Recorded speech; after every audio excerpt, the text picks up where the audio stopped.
दुनिया में हर इंसान अमीर बनना चाहता है और मुझे भी अमीर होके अपनी क्रश का पति बनना है। बट मेरे मन में एक क्वेश्चन था कि कैसे बनूंगा अमीर। मेरे पास ना ही कोई डिग्री, ना ही स्किल, ना ही दादा परदादा की वेल्थ, तो कैसे बनूंगा मैं अमीर। तो मैं सोच में पड़ गया कि ऐसा क्या करूं कि मैं इस दुनिया का सबसे अमीर व्यक्ति बन जाऊं। पर कुछ भी समझ नहीं आ रहा था और तभी अचानक से एक आइडिया आया।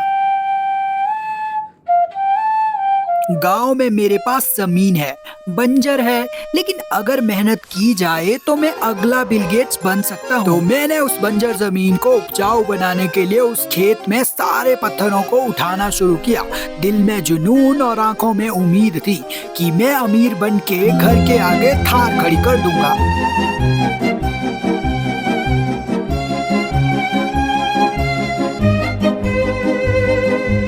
पर ये काम आसान तो था नहीं। मुझे आइडिया भी नहीं था कि क्या करना है, कैसे करना है, और अगर मैं महीनों तक मेहनत करता भी रहा तो सफलता मिलेगी भी क्या। पर मेरे पास इसके अलावा दूसरा कोई चारा नहीं था। मुझे बस यही करना था। तो मैं हर दिन उस बंजर जमीन को उपजाऊ बनाने में लग जाया करता था।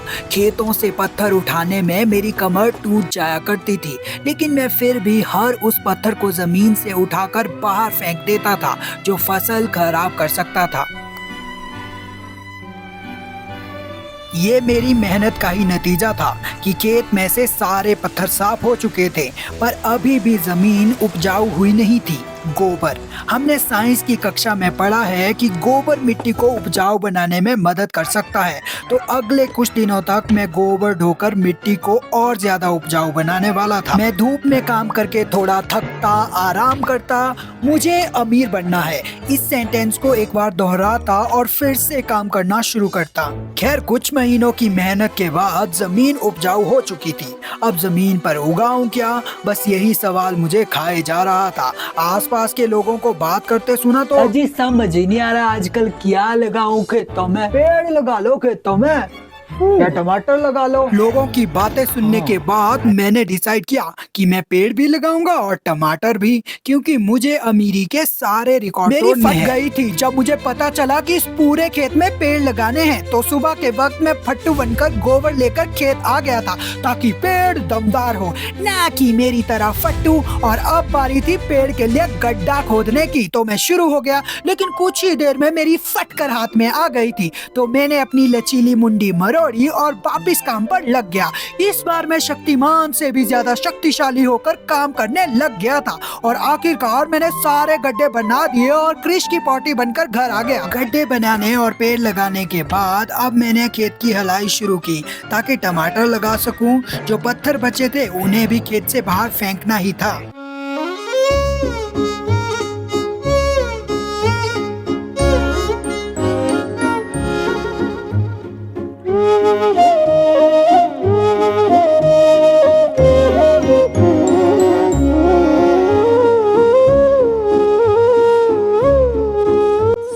अभी मैं दिखाता हूँ टमाटर का खेत।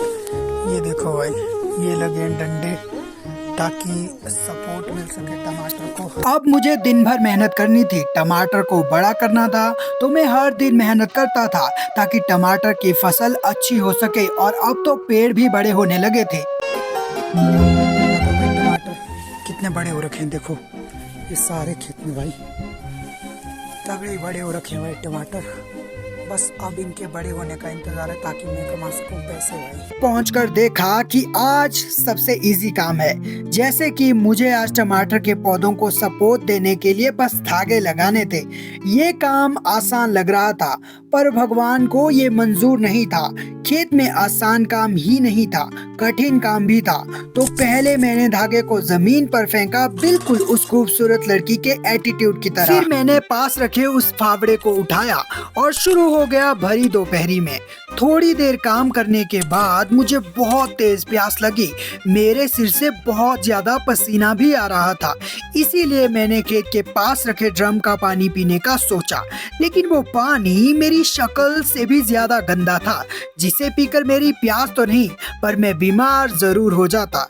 इसीलिए मैंने फावड़ा उठाया और बिना पानी पिए ही एक बार फिर से काम करना शुरू कर दिया था। खूब सारी मेहनत करने के बाद पहला काम तो खत्म हो चुका था। अब बारी थी धागे लगाने की, ताकि टमाटर के पौधे भी ठीक वैसे ही किसी पे डिपेंडेंट हो सके जैसे तुम हो अपने पेरेंट्स पे। खैर, मैं पहले ही बहुत थक चुका था और ऊपर से गर्मी थी कि जीने ही नहीं दे रही थी। मैं बहुत प्यासा था, उस प्यासे कौवे से भी ज्यादा प्यासा। फिर मैंने काम को कहा हमारी अधूरी कहानी और घर चला आया, और घर आके तो मैंने ऊंट जैसे पानी पिया है। अब अगले 3 महीने तक प्यास नहीं लगेगी। धीरे धीरे टमाटर तो बड़े हो रहे थे, पर टमाटर को बड़ा करने से ज्यादा मुश्किल था उसकी वीडियो बनाना। इसने तो मेरा पूरा टाइम ही खा लिया। सब कुछ खुद ही करना पड़ता था, ट्राइपॉड पे फोन लगाना, फिर वापिस से जाना, फिर घास निकालना एंड सो ऑन। पर खैर, मेहनत रंग लाई। टमाटर अब बड़े हो चुके थे, अब बस टमाटर को निकाल कर उन्हें बेचना था। तो मैं भी वही कर रहा था। टमाटर को निकाल कर उन्हें किड्डू में भरता, उसे पीठ पर उठाकर दूर सड़क तक पहुंचाता।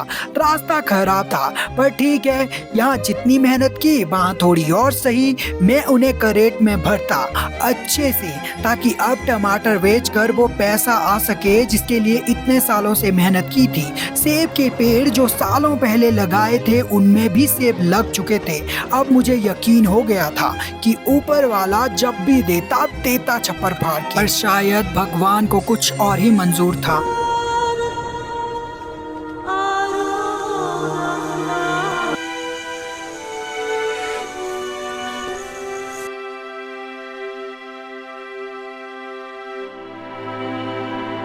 भाई मतलब ये देख लो, रास्ते में पत्थर गिर चुके हैं।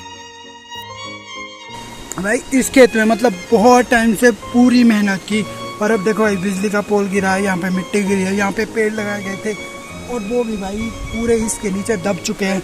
मतलब बहुत ज़्यादा नुकसान हो गया है। मैं बहुत उदास हो चुका था, मैं पूरी तरह से टूट चुका था कि इतने लंबे समय से की गई मेहनत पानी में फिर गई। लेकिन फिर मैंने एक अमीर व्यक्ति को पत्र लिखा। डियर अमीर व्यक्ति, मेरा नाम कृष्ण है। मैं पिछले कुछ सालों से अपने खेतों में दिन रात मेहनत कर रहा था। मेरे खेत में अच्छे टमाटर और सेब की भी बढ़िया फसल उग चुकी थी। अब मैं उन्हें बेचकर पैसे कमाने ही वाला था कि तभी हमारे प्रदेश में बारिश आना शुरू हो गई। ये बारिश करीब 1 सप्ताह तक चलती रही। जगह जगह लैंडस्लाइड हो गए, सड़कें भी बंद हो गई। मेरे खेत में भी लैंडस्लाइड होने के कारण मेरे सारे सेब के पेड़ दब गए और टमाटर भी दब चुके हैं। अब मुझे लगता है कि एक और लैंडस्लाइड आई तो मेरे जीने की होप भी दब जाएगी। मैंने सुना है कि इस दुनिया में आप सबसे अमीर व्यक्ति हैं और आपको ज़रूरतमंद लोगों की मदद करना पसंद है, तो कृपा करके मुझ गरीब पर भी थोड़ी सी दया करें। मैं आपका हमेशा बहुत आभारी रहूँगा। आपका प्यारा जरूरतमंद कृष्ण। और जब अमीर व्यक्ति ने ये पत्र पढ़ा तो उन्होंने मुझे एक पैसों से भरा बैग दे दिया।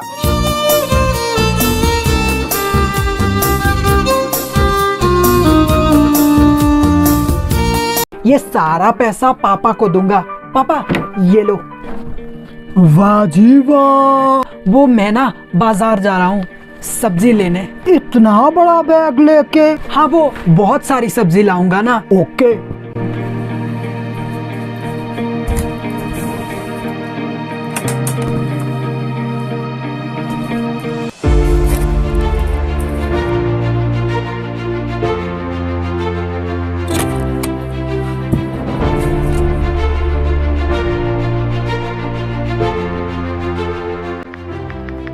The number you are calling is currently switched off.